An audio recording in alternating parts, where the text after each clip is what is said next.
Yo, what's up, manga fans? This is Raphael from C Manga, and I'm here to give you a review of this week's chapter of Bleach 566. What is your fear? And yeah, once again, I have to say I'm enjoying these current chapters are coming out.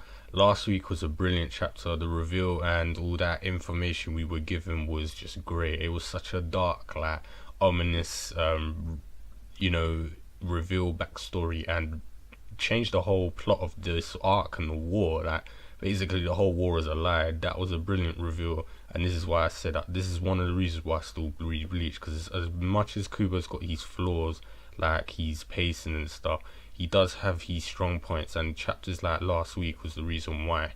This week, as I said, I enjoyed it because Rukia was finally starting to get her spotlight and her role. Kubo was kind of teasing last week when he didn't show her, but it's like he did it again and teased us and showed it this week. So yeah, I'm hoping and I have a lot of faith that Kubo's gonna give her a good fight like Renji. He's gonna reveal her true power and hopefully it's gonna be Bankai and she's gonna slap Äs Nödt around. I can definitely see it, especially the way this chapter went. I don't want and I'm definitely not expecting anyone to come along. I think Byakuya will probably arrive after the fight. I actually thought he would arrive and interrupt the fight and take his revenge back, but it's like he already has his Bankai back, so there's no reason for it. And this, the way Byakuya's fear was Rukia's demise or whatever, this kind of fits, like, for the younger sister to avenge the older brother.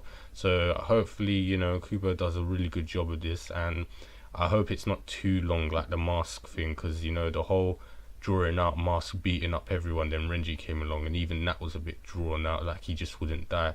I hope the pacing for Rukia's fight will be much better.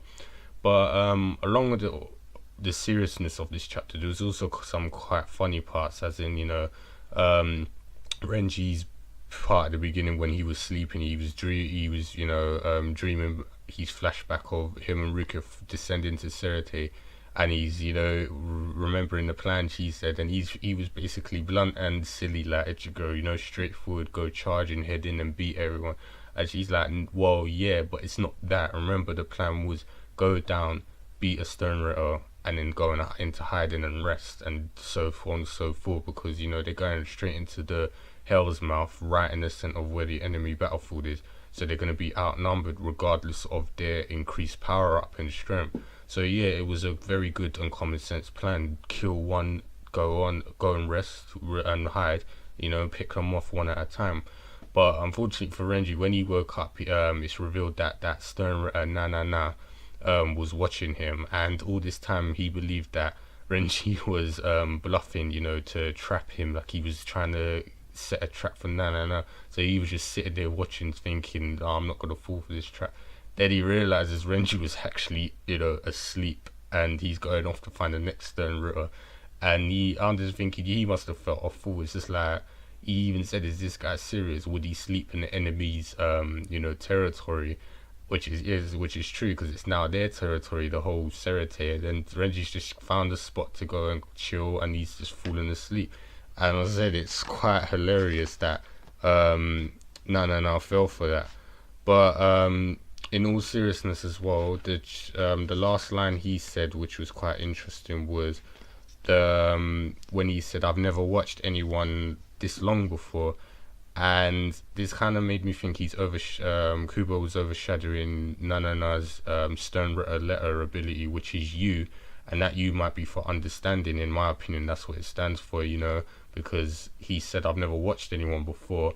You're finished, red baboon or monkey." So maybe his power comes from observing someone, and the longer he watches it, the stronger the effect is. So yeah, I'm just throwing it out there. I think you is understanding, you is for understanding, sorry, for his Stern Ritter power.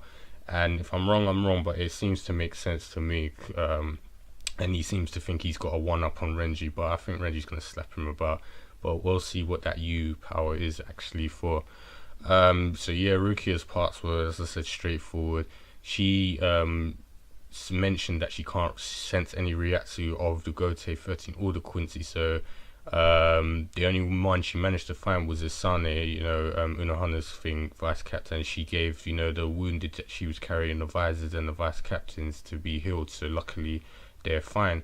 but she's taken a break to, wait for Renji, seeing as all the, possible Ryatsu are no longer available, including Quincy. So while she stopped, As Nödt has tried to grab her, and from then it's like, he starts installing fear, like, lonely and scared. He was basically describing Byakuya's thoughts and feelings of losing Zenbo and Sakura, and at that point I was thinking, is this just a bluff because he stole his bankai, or was this actually Byakuya's genuine feelings?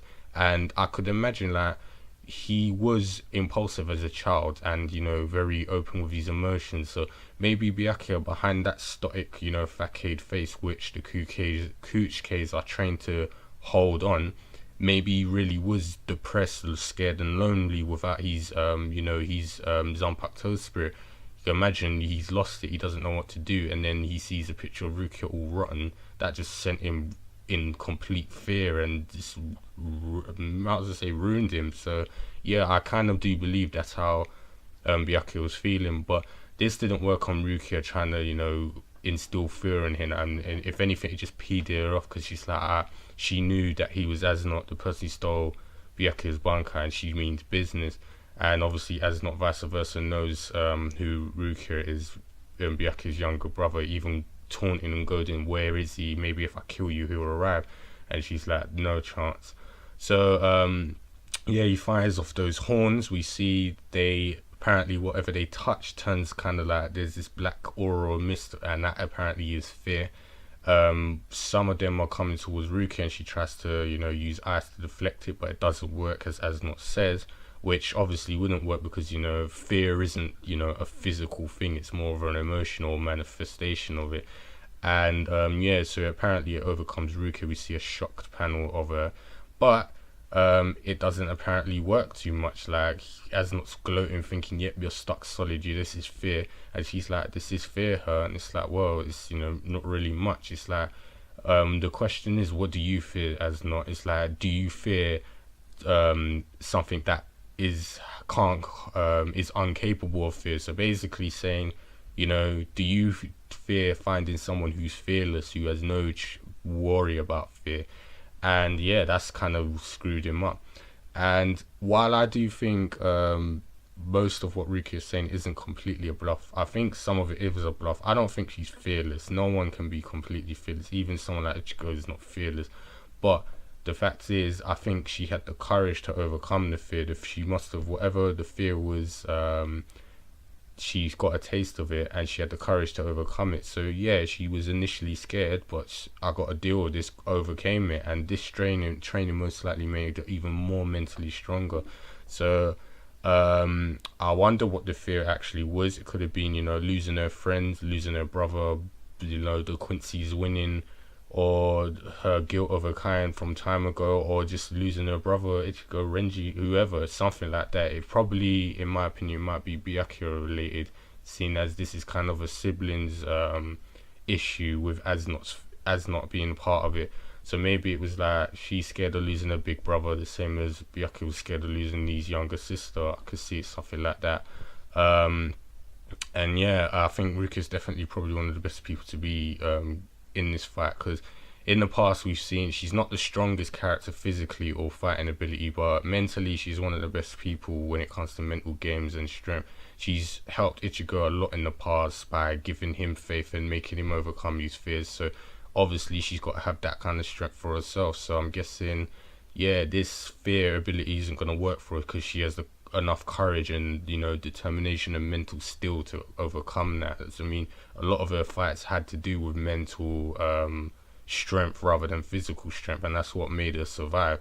So yeah, hopefully we'll see her kick As Nödt's ass with bankai and pretty much bitch slap him about. I can't wait to see that, and I don't think she's going to get any saving or interruption this time. And what I do enjoy is it's actually not a girl fight or chick fight, which is another good thing. So yeah, can't wait for that. Looking forward to it. And yeah, as I said, hopefully Kubo does a really good job and the pacing is great. So yeah, you guys know the usual. If you enjoyed the chapter and you agree with my predictions, what I said in the video, leave them in the comment box below. Anything you want to say, just leave it there. Also, subscribe for more any content if you're new to the channel, as you can check up on the top right, and I'll speak to you guys next week.